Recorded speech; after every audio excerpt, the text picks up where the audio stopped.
Hey guys, and welcome to Collider Movie Talk for movie fans. I'm your host, Ashley Mova, and this is the daily show where we give you all the latest news from the world of movies, plus some insight into what it all means. Joining us as always is John Campia. Well, greetings and salutations, everybody. Welcome to the best damn movie-related show on the planet Earth, coming to you from right here at the Collider Video Studios here in Burbank, California, and we are so glad you decided to make us part of your day. Also here, John Schnepp. Totally can't wait to see Star Wars Force Awakens tomorrow. Just kidding. I'm not seeing it tomorrow. Also here, Christian Harloff. No more Star Wars. I'm sick of Star Wars. Can you feel the hatred coming at you from the hatred? You feel that right now? Growing. All right. Hey, guys, I'm going to let you know we are live. We are now in a process of doing all of our shows live again. And as a result, at the end of this episode, we are going to do something we haven't done in a long time. We're going to take some of your live Twitter questions if you are watching us live. Now, don't send them in yet because we're not going to be looking at them yet. But closer to the end of the show, we'll let you know when to send them, and you'll just tweet to us at Collider Video. So if you're watching us live right now, be ready to send those Twitter questions in, and we'll let you know when it's time to start sending them. Now, let's get on with the show. All right. The new James Bond film Spectre hits theaters here in North America in just a few weeks, but the first press screening was held in London, and the initial reactions are making their way online. The response to the film seems to be mostly positive, but also a bit mixed. The Guardian wrote, Spectre review, James Bond is back, stylish, camp, and sexily pro-Snowden. And the Times writer Kate Muir tweeted after the screening, shall be giving #Spectre the full 5-star treatment in the Times tomorrow. However, a writer from the playlist and Yahoo Movies tweeted, Spectre, Quantum of Solace 2, this time it's personal. Bad action, lousy plotting, Léa Seydoux only redeeming feature. John, what's your take on the reactions from last night's screenings, and where are your expectations now for the film? Yeah, you never want to hear Quantum of Solace in a comparative sense with your new movie, unfortunately. I don't think my expectations have changed. I mean, I wasn't expecting all 100% glowing reviews coming from. I'm expecting I'm going to like this film, and I saw enough tweets and responses from that screening last night that left me encouraged. There was a lot of people saying this is great, this is a lot of fun, the 5-star treatment, blah, blah. But to be fair, there were also a couple of negative things that came in the way. But honestly, that's what I expected. I think this movie is going to be a lot of fun. I'm not one of these guys where I'm like, if it's not better than the previous one, then it's not any good. I'm not one of those guys. I'm not expecting it to be as good as Skyfall, because Skyfall was like right off the scale. So as long as it's good and fun, and that's what the trailers look like to me, I'm fine. So for me personally, these responses I'm seeing hasn't affected me positively or negative either way. Christian, what about you? Yeah, same with me. I still want to see him. You still got Sam Mendes coming back. You still got Daniel Craig, and you have Christoph Waltz. It's everything that I want to see in a Bond movie. I love every trailer that I've seen so far. And I don't know the history of the critic that gave it a bad review. She could have loved Skyfall last go around, or she could just be somebody who just hates on all the big movies. She wasn't the only one. There were a number. There were a few of them. Okay. Yeah. Either way, you respect the opinions, and I'm going to make my own opinion when I see it, and I'm going to be excited to see this Bond film because I did love the last one so much. You're absolutely right. You don't want to hear Quantum of Solace when you hear the movie, but I mean, it's also, I think that maybe sometimes just because if someone didn't enjoy it, they can throw that in there and go, it's Quantum of Solace, and like, easy. Right. So who knows? We'll see. Schnepp? I love Quantum of Solace. Just kidding. I'm actually still looking forward to the film. I read a couple reviews, and one of the reviews that kind of stuck with me is they said the first hour is fantastic, the second hour kind of slows down, but isn't horrible. So, like we all said, we're going to make up our own mind. It's James Bond. There's people who loved Skyfall, and there's people who hated Skyfall. I know there a bunch are of people who bunch didn't of like my Skyfall, friends yeah. actually. It was the worst of the James Bond movie. So I'm like, you have to make up your own mind when it comes to James Bond. Look at Daniel Craig. He's been out just in the last couple weeks. He's been like, I don't ever want to be James Bond again. I hate it. I'd rather slit my wrists. He's saying that before the movie comes out, but then you read the entire article. That's just like the very first thing you read. If you read the article, he's saying, I need at least another 2 years before I even think about it. Because he's tired. But a lot of people like you're saying, a lot of people were taking that comment way out of context. But that's the way, they just take these little soundbite, articles, and then you're like, what? He said that? He's like, look, he's saying he needs a break from being James Bond, because he's saying James Bond is all surface, and he's saying acting is getting under the surface, and James Bond is all surface. So I get what he's saying. He wants a break, but I don't want a break. I want another James Bond. I can't wait for Spectre. All right, what's next? According to The Hollywood Reporter, Ant-Man director Peyton Reed is currently in talks to return for Ant-Man and the Wasp, the sequel to the film, which is already set for a July 6, 2018 release date. The first Ant-Man film, loved by both critics and audiences alike, scored an 80% critic rating and an 89% audience rating, and also exceeded studio expectations by making over $454 million worldwide. Schnapp, how would you feel about Peyton Reed returning to direct the next Ant-Man movie? Well, honestly, I thought they were going to tap this director, Edgar Wright, and too soon. Hey, look, you know what? They made their bed. They're going to lay in it, and by laying in the Peyton Reed bed that they already made, I think it's a good decision. He's a comic nerd. He helped make that film so much fun after hearing the devastating news that, Edgar had been taken off that project. All of us wondered who's going to replace him, and is Ant-Man going to be any good? Ant-Man was an incredibly entertaining film, and I lay that all up to Paul Rudd, Adam McKay, Edgar Wright, Joe Cornish, and Peyton Reed. Everything was combined to make a really fun, entertaining movie. Peyton Reed's the right guy. He's the perfect guy to stay on this franchise. So I seriously hope they are able to keep him on. Yeah, I mean, look, we often talk about James Wan as, how difficult it must have been to direct Fast and Furious 7 because of everything that's surrounding it, the death of Paul Walker, then the 6-month delay or however much it was. I mean, that was a challenging set. Now, that's on a different level, but what Peyton Reed, let's try to understand and keep in context what he must have gone through. Every day on set, he's reading online and in magazines and stuff like that, boo, right. It should be Edgar Wright, yep. And everybody like just smashing on it out because Edgar Wright wasn't there. And he performed beautifully. He gave us a great, fun, entertaining movie despite all this outside noise that he was getting. That must have been very trying circumstances. And and I'm sure he says the right things like a pro athlete. Oh, I don't read the stuff online. Yes, you do. I'm sure he read all that stuff. Everybody crying out, this is gonna suck because it's not Edgar Wright and you're not Edgar Wright. And while I would have loved to have seen, because everybody knows I love Edgar Wright, I would have loved to have seen Edgar Wright's Ant-Man. But I'm telling you, Peyton Reed crushed it with what he, especially with the first movie, especially a movie like Ant-Man, right. In an already well-established Marvel Cinematic Universe. Huge success financially, critically, and with the fans. Now, I'm one of these guys that I don't like a director staying on one property for too long. That being said, one sequel, yeah, then I'd like to see him move off and do other things. But yeah, I'm totally down for Peyton Reed doing another one. I'd be excited if they finally make this official. Christian, what do you think? They're going to make it official. I was lucky enough, John, you sent me to the Ant-Man set visit over a year ago, and then I went again to watch like a little preview at ILM. And when I initially went there the first time on the set visit, it was right as Peyton Reed, had taken over and everything. And I'm like, this comedy guy, I'm like, who knows? And then remember when I came back, I said, yeah. This is the right guy.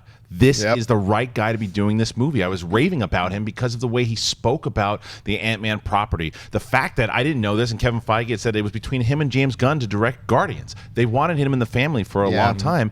And then going back, when I was able to go to ILM, I asked him, I said, would you come back for a sequel? And he said, yeah, I'd come back. Mm-hmm. And so it's just a matter of when they sign the papers. He's coming back. He should. He set the tone. I think that he doesn't get enough praise for all those reasons that you just gave. This was a hard thing. Like, not only were the fans were saying Edgar Wright, the actors too. Like, there were a lot of the actors, like even when and not necessarily saying like we don't want Peyton Reed, but more of the weren't happy with how it went down with Edgar Wright, because Edgar Wright is beloved by fans, by actors, for good reason, for great reason. Yeah. And even I remember Michael Douglas saying that he in an interview that he just wasn't thrilled with the way that it all went down.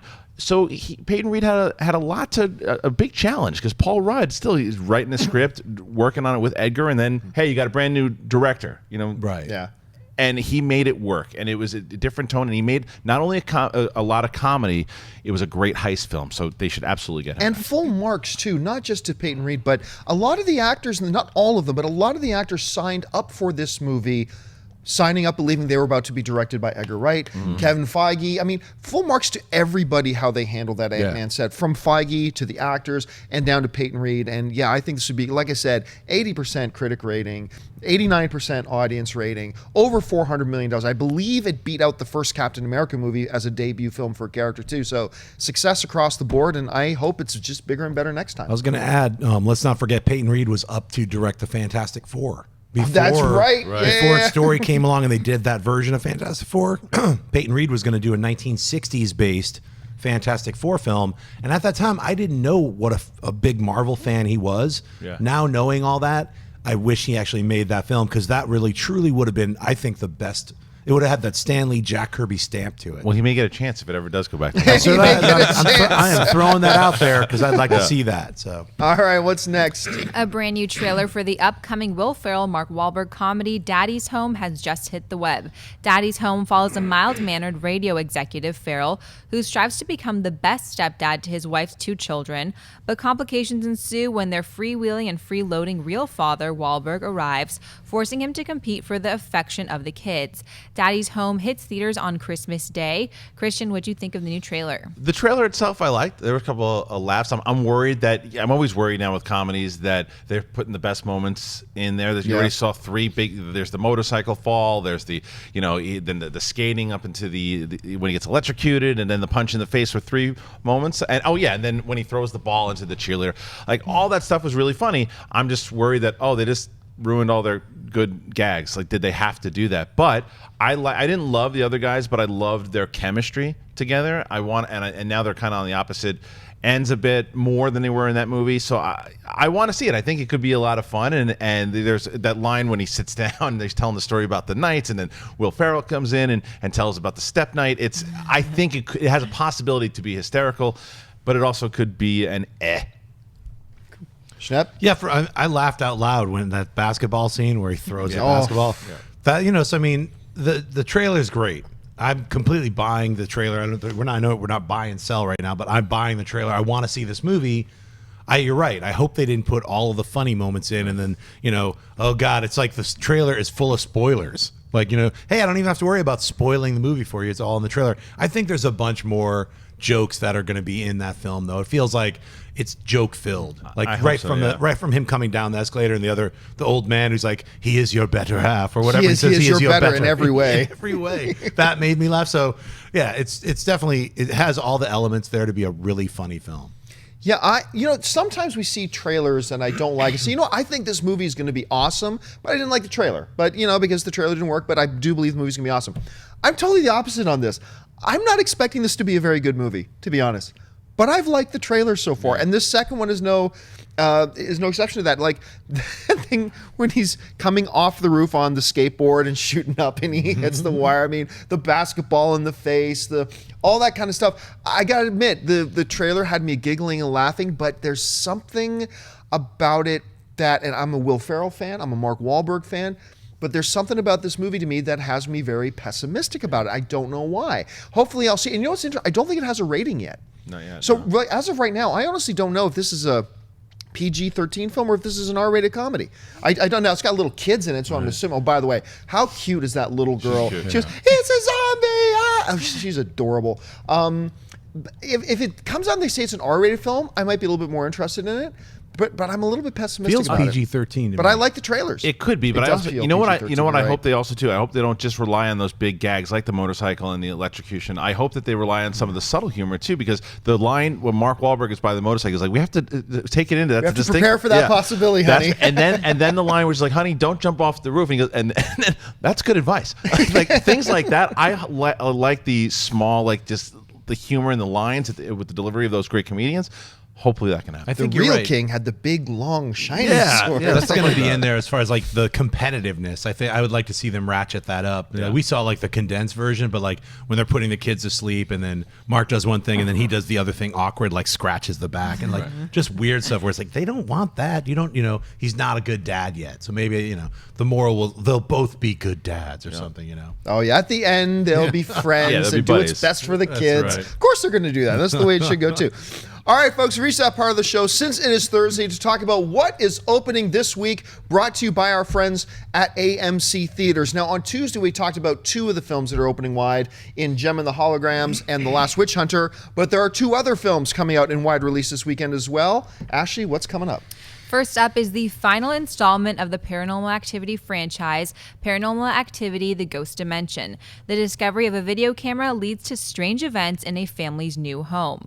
Next up is the new Bill Murray Bruce Willis film, Rock the Casbah. While visiting Kabul, Afghanistan, a washed-up rock manager, Richie Lands, Bill Murray, gets dumped by his last client, Zooey Deschanel. His luck changes when he discovers Salima Khan, a Pashtun teenager with a beautiful voice who dreams of becoming the first female to compete on the television show Afghan Star. With help from a savvy hooker, Kate Hudson, 2 war profiteers, and a trigger-happy mercenary, Bruce Willis, Richie embarks on a mission to make sure his new star gets discovered. John, which of these films are you looking forward to the most? I'll be honest with you. I'm one of these guys who I've appreciated the Paranormal Activity films for what they are. Very inexpensive, low budget, some scary little entertaining films. Some have been better than others, absolutely. So I'm actually really curious to watch it. I wasn't able to go to the press screening for it, but I'm very curious to see it. But you got to be more excited about Rock the Casbah, if for no other reason than the cast. But the description of the film sounds amazing too, and everybody knows that the best hookers are the savvy hookers, particularly when they're played by Kate Hudson. It was Kate Hudson, right? Yes. So honestly, I'm looking forward to both, but if I had to pick one, I'd be going with Rock the Casbah. Bill Murray looks like he's actually not mailing it in. He looks like he's going to have a lot of fun with this as well. So I'm looking forward to it. Christian, what about you? If you asked me yesterday, I have the exact same answer as you do. Right. I'm hearing terrible things about Rock the Casbah. Oh, no, really? Terrible things. And it's got like I think it's like 8% of Rotten Tomatoes now. I haven't looked. Something like that. It might be higher, but I was so looking forward to this movie because it sounds amazing. Bill Murray, it seems like a role he was born to play. And the Paranormal Activity movies 1 through 3, I mean, I didn't hate 2 like everyone else did, but 1 and 3 I thought were great. And then the last 2 have not been good. But I'm curious to how the mythology is working. So I think that for the fact that we're running into Halloween, out of the 2 of these movies right now, I'm more excited about Paranormal Activity. Yeah, for myself, Rock the Casbah, even though if it's getting Rotten Tomato bad reviews, I'm really bummed about it. I love Bill Murray is one of my favorite comedians. The trailer kept me interested, made me want to see the film. I absolutely hate Paranormal Activity. I hated it from the very first one. I'm one of the people that in the audience that when it ended, I yelled, boo! I yelled dumb, I think, or something like that. And when everyone else was like, oh my God, I was so scared. I was like, get me out of here. So I just really don't like that franchise. So I'm going to see, I don't even care if Rock the Casbah gets a 3 on Rotten Tomatoes. I'm seeing that. All right, folks. Well, we've reached that part of the show now for Mailbag. Listen, if you've got a topic or a question you'd like us to address in the show, you can just email us anytime at collidervideo@gmail.com. So, Ashley, what's in the mailbag today? Mike Foster writes, greetings, Collider crew. According to Box Office Mojo, Jurassic World opened on 4,291 screens, earning the highest opening weekend of all time. And the most opening weekend screens is 4,468 for the Twilight Saga Eclipse. How many theaters do you think The Force Awakens will open on? Can it exceed 4,500? Yes, it will exceed 4,500 because they're already selling out screens like crazy, so theaters are adding more and more and more. The last report that I read was suggesting, and I think this is complete within the realm of possibility, I think it may open on 5,500. I think we're going to look at 5,500 screens is how many this film is going to end up opening on by the time it's all said and done. It will be the record for most, and I mean, it's not like the 10 times the record. Right? It's going to open on 40,000 screens. No, it's going to open about 5,500 screens, and it's going to do really well. How many do you think it's going to open on? I think between 5. I think the 5,500 is probably accurate too, because like what you were saying as well. With you're going to have already what happened in day one with all those selling out. They're going to add more and more and more. This is why again I think the Chipmunks on that day is ludicrous and dopey because they're not going to have enough screens to show it on. Push it. But that being said, I think they're going to add more and more screenings. So I think 5,500. How many screens are there for it to actually max out on? Oh, to max out on? Yeah. Oh gosh, I think I read somewhere there's like 15,000 screens. Because my guess would be 7,000 screens. Wow. I really feel like what's going to happen is not only are our tickets going to keep selling at this rate, because people are like, I can't see it Thursday, Friday, Saturday, or Sunday. I will see it Monday. I will wake up in the morning and see it. I will see it in the afternoon. People want to be able to talk about it because it's an event film. Right. And they don't want to be spoiled too. Yeah. They don't want it to be spoiled, so it's going to continue to build. And it's a business. So people are going to be like, look, we'll keep your movies, but we're taking them off the screens for a week because of this other film, this event. So I think it'll probably push to 7,000. But I'm gonna make a wild thing in here. I'm still telling you that opening weekend, that Chipmunks movie is gonna make 20 million north of 20 million opening weekend. And I'm not sure. I don't think that's crazy. I don't think it, and I don't know that it would have done it otherwise because of the counter. Yeah. I think you don't think that it would have made 20 million otherwise. I'm not really sure that it would have. Really? And when you look at it, here's the thing: we hear about now people scalping tickets for opening day and stuff like that for $2,500. There are going to be a lot of people and families who want to go to the movies that weekend, and they can't get into Star Wars. So what are they going to do? They're going to go see Alvin and the Chipmunks. And so, just wondering how many screens it's going to be on. Maybe not a lot of screens, but the screens it's on, they're going to sell out. You know what? It's going to be overflow. I don't think 20. If you're saying 20 million, I mean, yeah, that if their goal is to hit 20 million opening weekend, then sure. I think they'd have a better shot at making a little more if they pushed it back. I think families are going to go buy tickets for the Alvin and the Chipmunks and then skimp in to see then Star Wars. That's what's going to happen. I changed my mind. Bam. $80 million $80 million for Alvin and the Chipmunks, strictly based on what you're saying. Yeah, families got it. So they're going to get smart about it. They're going to be like, look, my kid wanted to see Star Wars. Alvin and the Chipmunks, please. Star Wars. Well, don't go to So reserved John seats. Schnepp, it's good to see you. You're here to see Alvin and the Chipmunks? Yes, I am a third time again. Theater 25 at the very end. I'm just going to go to the left here. I have to use the bathroom. The bathroom's on the other. I know. I just feel like walking around a little bit. Yeah, 80 million now. Completely 80 million. Hey, but now we got 2 more mailbag questions we get to. But if you are watching us live, we're going to take some live Twitter questions today. So if you're watching live, you want to send in some questions, tweet your question to us at Collider Video. Ashley is the gatekeeper. She will decide which of your questions get on and which ones will not. So you can start sending them in now. But for now, I like the laugh. That was good. What is the next mailbag question? Jennifer Linden writes, my question is about Batman vs. Superman. With the huge success of the new Star Wars in regards to advanced ticket sales, how big should our expectations be when The Dark Knight takes on the Man of Steel? Could the advanced ticket sales eclipse those of the new Star Wars? No. Batman, make no mistake, Batman v Superman is going to do bonkers business. It's going to be great. There are idiots like me who have been waiting for decades to see this movie.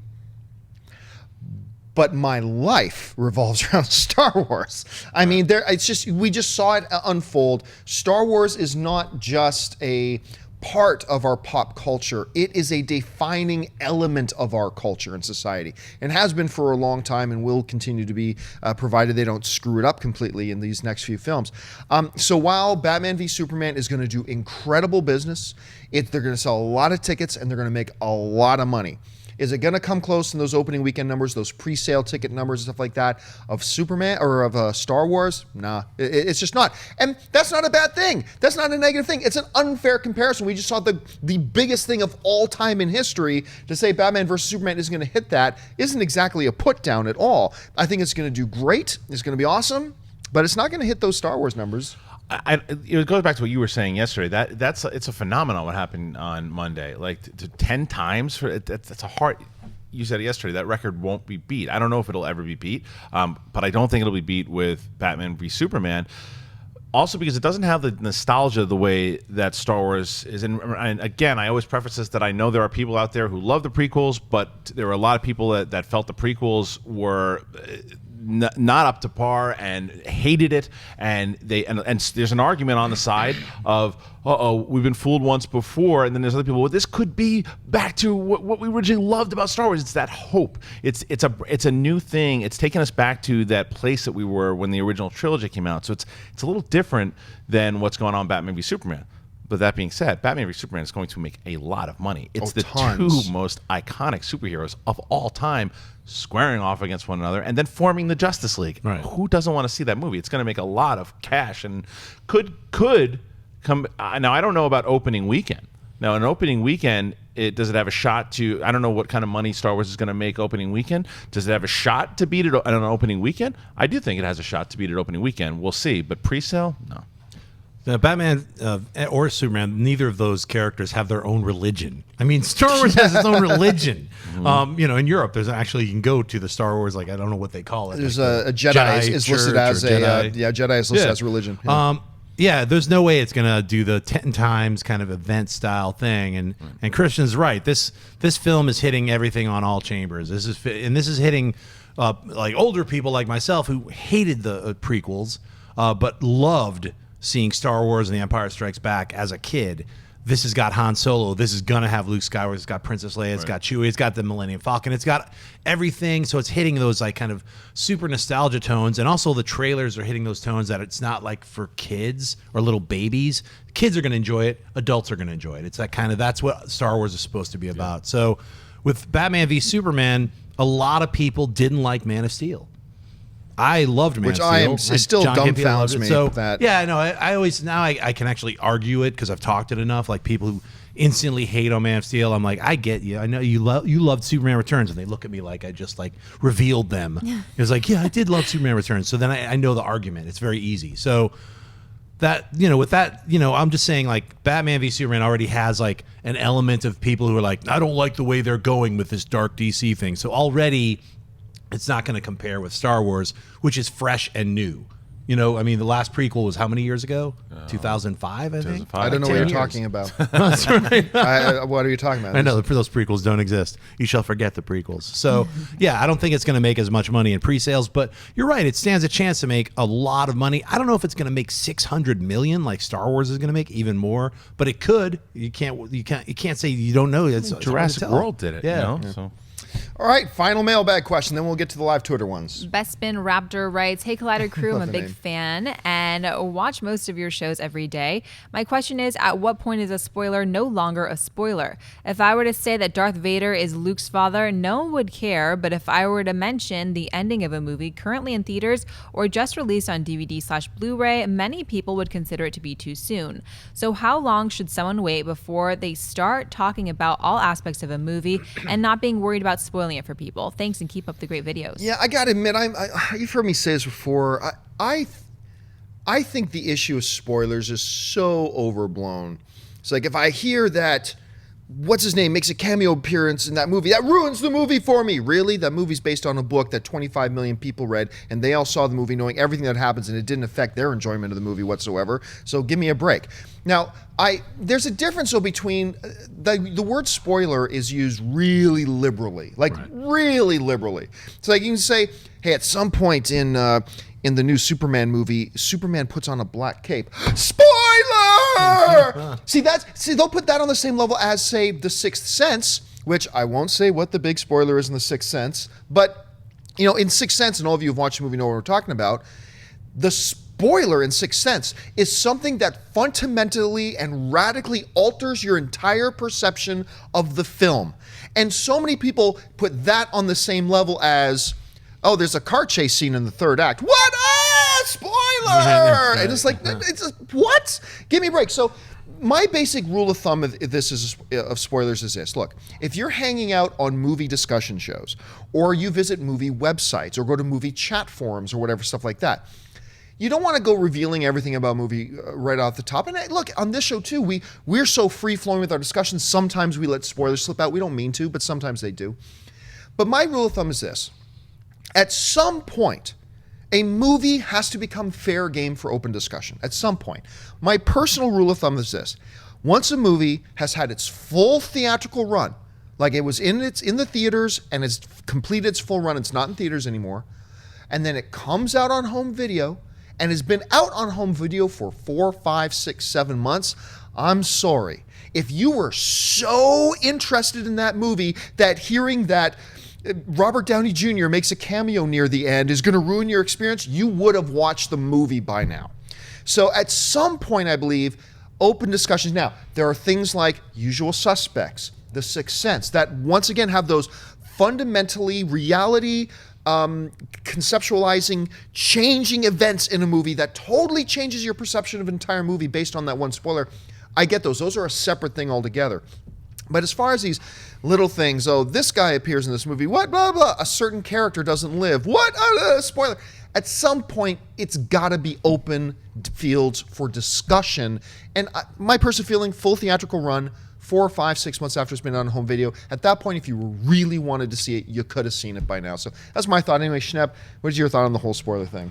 Well, particularly like online, the kind of movie discussion shows that we do.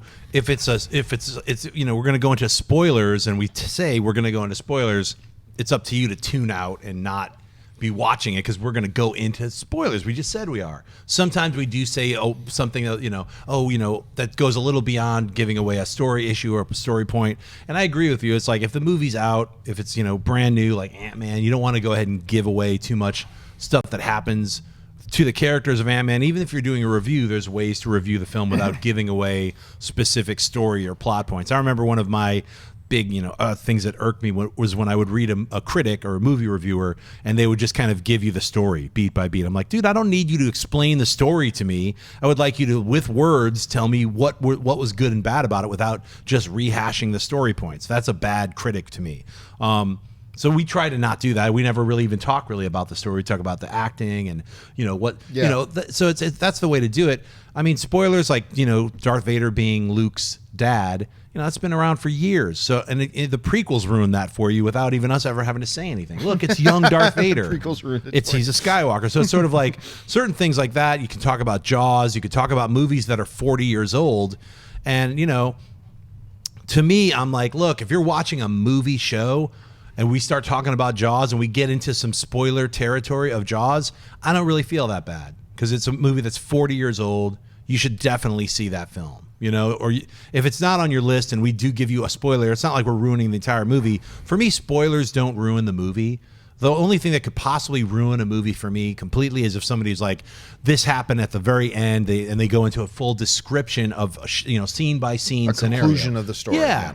So, I mean, that's where I think people get a little too weird about, you can't believe he mentioned that Batman is blah, blah, blah. Or, they get just too weird about little nuggets of a storyline that's part of the movie. And that, to me, is not really a spoiler. So, it is that. Christian? I'm on the same page with some different... for me, I think that with spoilers, like you said, Schnepp, if there's a warning, if we're talking about it and we go, okay, look, guys, we're going to talk about something here, spoiler alert, fast forward, come back, we'll do like a wave of the hands and you come back and it's done. I like to do that because I just had, for television, Sons of Anarchy ruined for me. Oh, no. And it was on the air.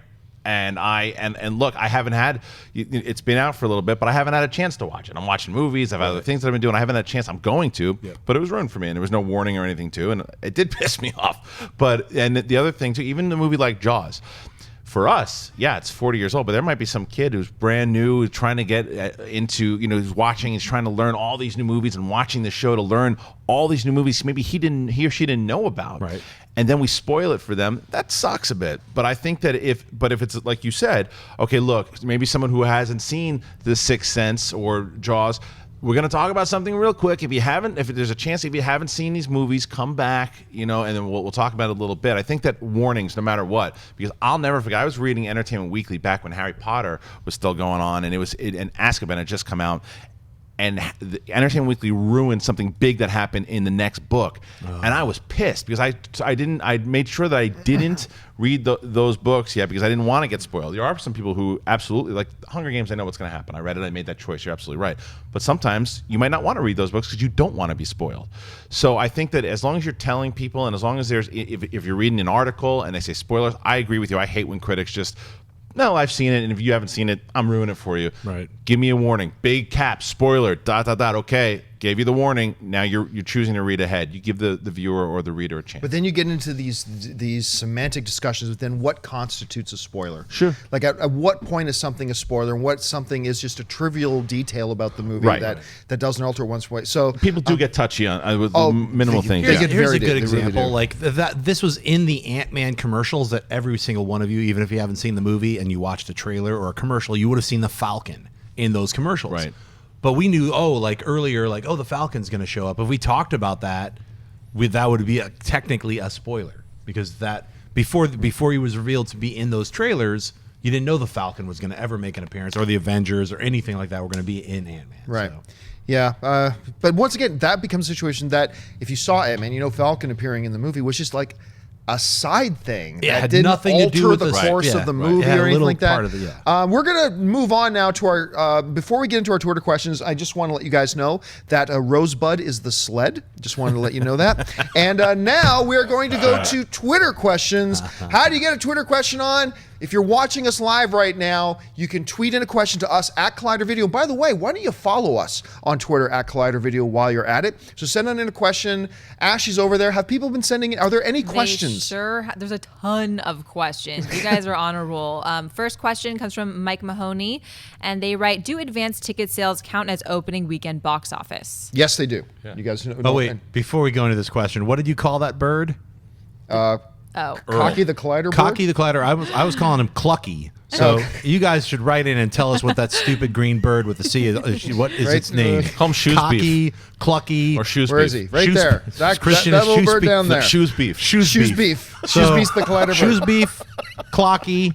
Oh, I'm sorry. I'm saying Clucky or Cocky. Shoes or Beef. go with Clocky as well. We just make something up and He's call the that weird. Collider Twitter bird. Hello, Shoes Beef. He goes by many names. Yes, as far as I know, all advanced sales, if they're for that opening up, if you buy an advanced sales ticket for the 9th day, that does not count towards opening day. It's all about how many tickets were sold for that opening weekend, unless you guys know No, otherwise. I mean, why wouldn't? If you're buying tickets for Thursday, Friday, Saturday of that Yeah. weekend, that's the opening They weekend. do count for the Yeah. opening weekend. All right, what's next? Austin Galman Brown writes, just saw Goosebumps, thought it was all right, but I'm hoping it means we'll get more of Jack Black. What do you think? I know some people in this room who weren't all that thrilled with Goosebumps, but you know, a number of people are. I haven't had a chance to run to see it. Actually, I think I might be seeing it a little bit later today. I like Jack Black. When he's doing his Jack Black shtick, in the right kind of movie, it works, and then you put him in other types of movies doing the same shtick, and it doesn't work. But I would love to see more Jack Black, see him expanding himself a little bit more. I don't know that I've ever enjoyed Jack Black more than in Tropic Thunder. He was so bang on the money in that movie. And it's unfortunate because when a lot of people think of Tropic Thunder, they forget about him sometimes because Robert Downey Jr. was so good in that. Ben Stiller was so good in that. There's a lot of things about the movie. The fake trailers are so good. Oh, yeah. Jack Black was awesome in that movie. So if they ever did a number 2, I would be down for it. What about you, Schneid? I absolutely love me some Jables. I love the D. I love all that stuff. I loved him in School of Rock. He's done a lot of bad films too. You know, that's what happens with acting and actors. You know, it's like, hey, I'll bring myself to this role. You know, sometimes the movie doesn't come out as great as you wanted it to when you accepted the role, and that's just the role that I with acting. Some people are really very picky and like just don't do a role for 5 or 6 years and that's how they do it. Or sometimes they're like, I'll do whatever. I'm a tool. Use me as you may. And you know, sometimes they get like, so School of Rock was right in his wheelhouse, and it was one of the perfect roles for him. Not so much the you know, what was the one. Gulliver's Travels. He's been in a couple of stinkers, right? So Goosebumps to me, I know he was like channeling Orson Welles and stuff, just didn't do it for me. I think the Goosebumps movie is really good for families with really young kids. That's what it's kind of made for. It's made for like 5-year-olds, and then mom and dad have to sit through it. So it's just, to me, I was like, as an adult, it didn't hit me anywhere. So, but Jack Black is a fantastic actor. He's great. He's funny. He's got all the skills that are necessary. Have any of us mentioned High Fidelity yet, too? No, he was amazing so in good that. High Fidelity, He's done a lot of roles that he's shown that he absolutely can do dramatic as well as comedy too. He's just unfortunately he happens to be a good actor who picks some crappy movies sometimes, and That's the exact same thing a bunch of people in the live chat board are saying right well, now. that's He's a true. good actor who chooses crappy movies. he is a. I mean, he has the talent. The thing is, and he's been a star that has opened movies. I don't know if he's going to be back there soon as far as a star who opens movies, but he will certainly be around. He's not going to be a guy that is, well, he's been in so many bad movies, we're not using him anymore. No, because he's got good relationship with the studios. He brings it every time he's in a film. Yeah. So it would be silly not to want to hire him. Yeah, it's just a matter, right? It's just a matter if he's going to be the A-list movie star opening movies. Right now, I don't know if that's going to happen. By the way, if you have not seen the Weird Al Yankovic video, Tacky, which is a play on Pharrell Williams' song Happy, Jack Black is in that video. It's actually really funny in that video, too. All right, let's rip through a few more. All right, Nerdy Nick writes, if The Good Dinosaur is as good or better than Inside Out, could they both be nominated for Best Animated Picture? If it is as good as Inside Out, sure, but that's a big if. I mean, to me, Inside Out is still either my number 1 or my number 2 favorite movie. It goes back and forth between that and The Martian for me personally. But if it's as good as that, you absolutely could potentially see. It depends. If there are 7 or 8 nominated films this year, And let's, for argument's sake, make that wild assumption that The Good Dinosaur is as good as Inside Out. I think you're probably going to see The Revenant. You're probably going to see Hateful Eight. You're probably going to see The Martian. You're probably going to see. I believe there's room in there for 2 animated films. Well, you're saying Best Picture also, not even Best Animated. No, yeah, I'm talking about Best Picture, wow, like okay. overall Best Picture. I mean, I think it's a lock that the 2 will be nominated for Best Animated, but Best Picture, if you get like 8 nominees this year, this could be the first year ever that we get 2 animated films. If, and once again, it's a giant assumption, The Good Dinosaur is as good as Inside Out. What do you think? I hope you're right about Inside Out getting nominated for Best Picture, but I don't think it's going to happen. I think it deserves it, but I just don't. I think it's a shoo-in to get nominated for Best Animated for sure. Now, as far as can Good Dinosaur get nominated as well? Yeah, I agree. If it's as good and it should be, then it will. But has that happened? No, it hasn't, because Pixar's never had 2 films in one year. So yeah. this could be something interesting if it goes down. But I don't think either one of them will be nominated for just overall Best Picture. Yeah, you Canadians call it a twofer. Yeah, let me get a twofer. I was always shocked when you're getting a case of beer. They're like, yeah, let me get a twofer. So weird. Yep. But this could be a 2-for-1 deal with the Oscars. I'm one of the people who did not like Inside Out as much as these guys. I thought it was okay. I just found it a little surfacey to me. That's me, but I'm looking forward to The Good Dinosaur for a number of reasons. Number one, it was in production. They were all the way through. They were past story. They were into animatics. They were into actual animation, and then they pulled it off the chain. It was supposed to come out a year ago. Yeah, so then maybe they kind of they had to redo thing. the whole thing, and it was one of those. There's 2 movies that got pulled, which is really shocking when you hear this stuff, because animation takes a really long time to do, and it's a lot of work, and a lot of resources are being put into making animated films to go that far down the line. There was another one, I can't remember, Me and My Shadow is what it was called. There was like one about shadows, where the shadow is actually a living thing. But this Good Dinosaur got retooled, redone, remade. So I'm really excited to see what it is that actually is coming to us from the original inception to what it is now. So whether it's going to be as good as like what you guys thought Inside Out is, or whether it's going to be better, I'm really excited to see it. I hope it's incredible. So that's all I can say. I don't know. I haven't seen it yet. So. All right, let's rapid fire through a few more. All right. Hey guys, want to know if you all have a movie that you love but the world hates, really like Masters of Disguise. Armageddon to me is one of them. I know everybody hates Armageddon. I always go to that one as one of my guilty pleasure movies. I'm sorry, Masters of Disguise is such a horrible film. That, I can't even think of a garbage film. A film that I love that everyone hates. Yeah. Let's see. Highlander 2, The Quickening. You like Highlander 2, The Quickening? Yeah, That's I one do. of I was just on a show yesterday where I said it's like in my top 3 worst films in Oh, it cinematic is. history. No, I'm not saying it's a horrible But garbage Michael film. Ironside's in it. No, but it's one of those things. Just like Krull, I have a whole list of weird garbage films that for some reason I'm like, I love that scene. It's so bad, it's good. So that's for me. I have a list about of you, bad Christian? movies. Well, I mean, you're not going to think that a lot of people hate this, I think, too, but Flash Gordon. I love Flash Gordon. I know you do. Oh, you're right. But That's me. You're on the same page I as me. know. But I showed Ellis had never seen it, and Ellis saw it like 2 years ago, and he's like, "What am I watching? Oh no, like this is horrible." And like I think if people watch it now and see that, to me, Flash Gordon for sure. And I'll tell you what, I know this, and I know it's a bad movie, and I know the reviews are coming out to be garbage, and I agree that it is a bad movie, but I enjoyed watching The Last Witch Hunter. It is dumb. It is entertaining as hell, and I found myself liking it. I can understand. Like, I've already got comments on my review to where it's just like, this movie was terrible, and more power to you. It is, but I, for some reason, liked watching it with that stupid beard hunting witches. All right, what's next? Jordan writes, what James Bond movie should I watch before Spectre? I've only seen Skyfall.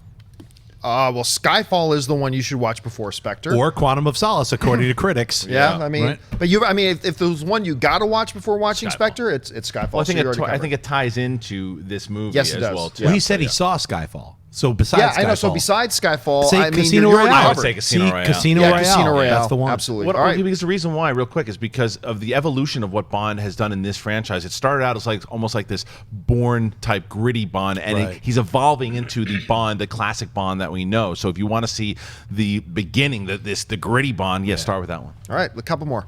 Vajda Mate writes, will you do another movie madness tournament? We probably will, yes. We did one for the greatest animated films of all time. We did one for the greatest comic book films of all time.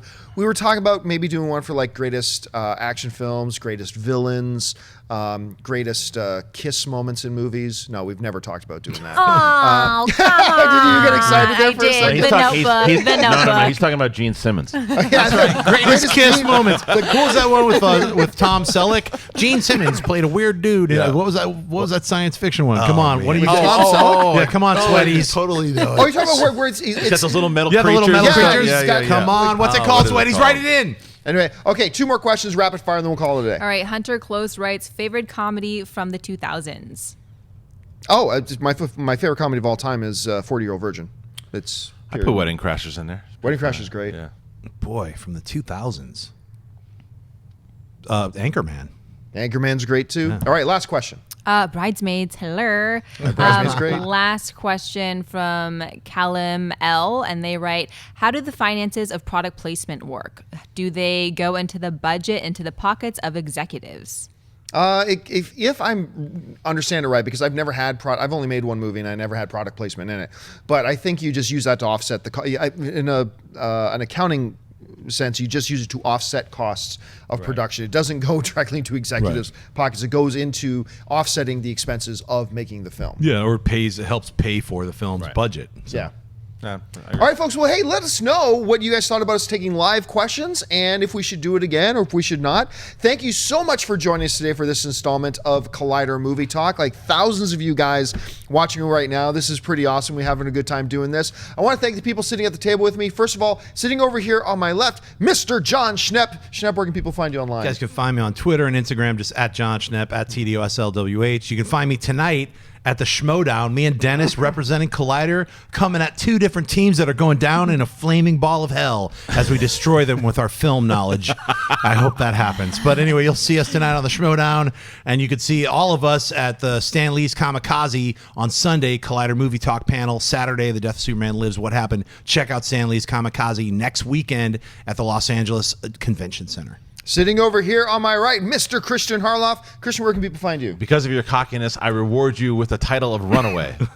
Yes, Runaway is the Tom Selleck horrible That's it. Gene Simmons movie. Yes, you can see me watching that battle tonight with Schnepp and Dennis, but you can also make sure you find myself and John Campia on Collider Jedi Council. Yes, we are doing another episode this week. Thank you for everybody who watched on Monday, and we are going to be interviewing Greg Weisman, the creator of the Kanan comic. That's going to be a lot of fun. So get your questions in there, hashtag Collider Jedi Council, and follow me, Christian Harloff, on Twitter and Instagram.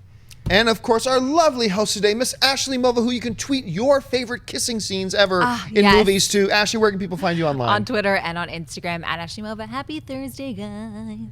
And you can find me on the various social media networks on Facebook and on Twitter, simply at John Campy. And listen, folks, don't forget, if you love entertainment news, make sure you bookmark Collider.com. It is the website that will keep you up to date by the minute. Steve Frosty Weintraub and his crack team of writers over there doing an amazing job keeping you up to date on everything going on in the world of entertainment.